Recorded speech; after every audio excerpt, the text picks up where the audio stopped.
Everybody wants to hit that magical 7-figure mark, but here's the harsh truth. Most people don't make it because they're tracking the wrong metrics. You see, what got you to 6 figures won't get you to 7. So today I'm going to break down the metrics you need to take your business from 6 figures a year to 7 figures a year. So let's get into it. So point number 1 is what's called CAC. So that's cost of acquisition. And essentially, this is how much money you are spending to acquire a customer. Now, why is this number important to know? This number is important to know because when you're running paid advertising, it lets you know how much you can spend to actually bring a customer into the business. Customer acquisition costs is very simply worked out. How much did you spend, say, in the month of July? So you spent 10 grand on ads and you signed up 10 customers. That means your CAC would be $1,000. Very, very, very simple. And this is where you need to then understand another important metric we're going to come on to later in this video. But what happens with CAC is it needs to be tracked throughout the year because it can fluctuate and it varies depending on what platforms or where people are coming from. The second important metric we need to track, which links into CAC, and this is how you can then essentially have a money printing machine and you can scale your business, is LTV. And this is lifetime value of a customer. Essentially, how much money someone is going to spend with you. And when you actually break this down, if you know that, for example, your CAC ratio, for example, was 2 to 1, every customer you acquire, you're then basically doubling your money. So you put £1 in terms of, say you put $1,000 in to acquire a customer, but the LTV is 2,000, it means you're doubling your money every time you sign someone up. So essentially you can just keep spending money and the merry-go-round continues and your business scales.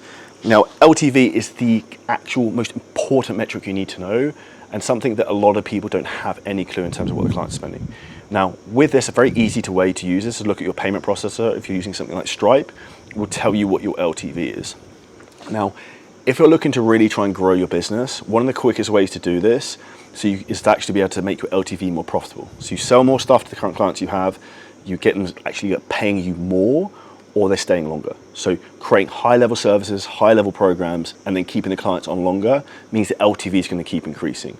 Another big bonus I would actually add into this is you can actually sell events to your current clients because the easiest people to sell are the people who've already bought from you, whose customer details you already have in your payment processor, who you can charge on file. Number 3 is churn rate. Now, your churn rate is going to have a huge influence on what we just spoke about, and that's your LTV. So your churn rate is a percentage of customers who are leaving every single month, and realistically, we want to try and keep this as low as possible. You can see if your churn rate is basically going to end up actually bottoming out your business in terms of it can't grow anymore, depending on certain ratios. So having an idea on your churn rate is hugely important because you can actually see, say for example, if you run a fitness business, if someone is underperforming from a coaching perspective. So if you have a coach who's got a very high churn rate, you know this is a big problem and he's not performing in terms of his job.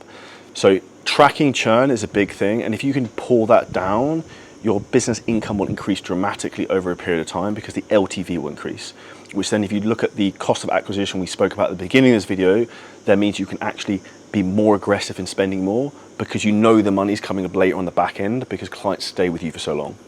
If you get your churn rate really low, this is a great sign that your business is going to be in a really good position to scale upwards, and you can be very aggressive in the front end in terms of like getting more clients on board, and you could even slightly, I wouldn't recommend it, go into the red to acquire clients because you know you're going to keep them for so long.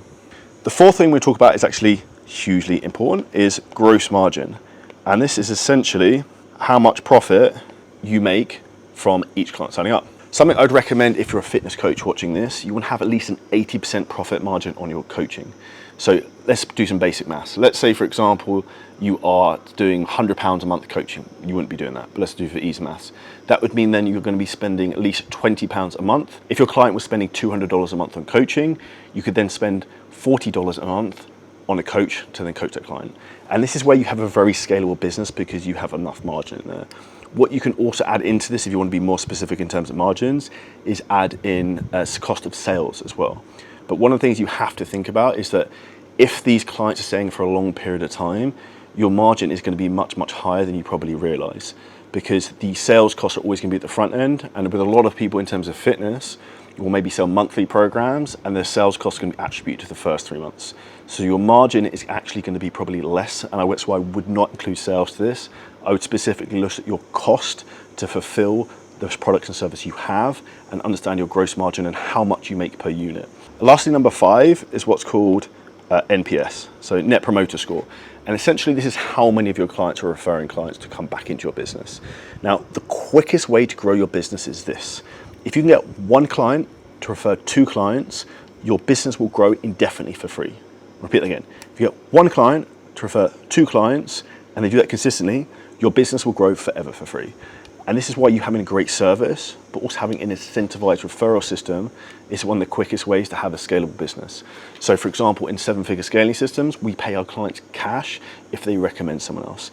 In our fitness business, if clients recommend other people to get in shape, we pay them cash to recommend other people.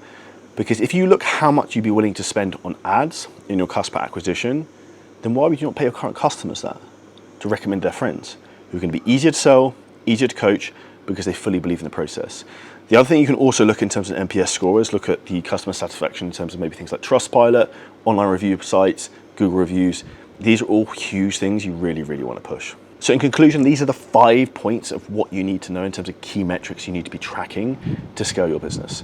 The number one reason people don't see success in growth is because they're not actually tracking their numbers and not being diligent with them. These are things you need to do consistently. And if you want one bonus tip, the other thing people don't look at enough is the money. So I would look at your finances once per week. I personally do this every Friday morning. I go through all our credit cards, all our bank statements, all the payment processes to see exactly what's coming in, exactly what's going out. So you've got a finger on the pulse in terms of where your business is going. Too many people are like an ostrich and they just fucking stick their head in the sand, whereas you actually want to be clued up, have an understanding of where your business is going, where there are problems you need to solve, and dig the dead bodies up. If you took value from this video, make sure you smash the like button, comment below any questions, and if you want help in terms of scaling your own coaching business, hit the link below this video to find out how we can help you get your business to 7 figures a year. We've helped more coaches make over $100,000 a month than any other fitness mentorship in the entire world. So we'd love to get you the same success that we have had other clients recently, like Mark and Jess Ross, Aaliyah Mahrez, and Dave Kennedy. And if you took value from this video, subscribe.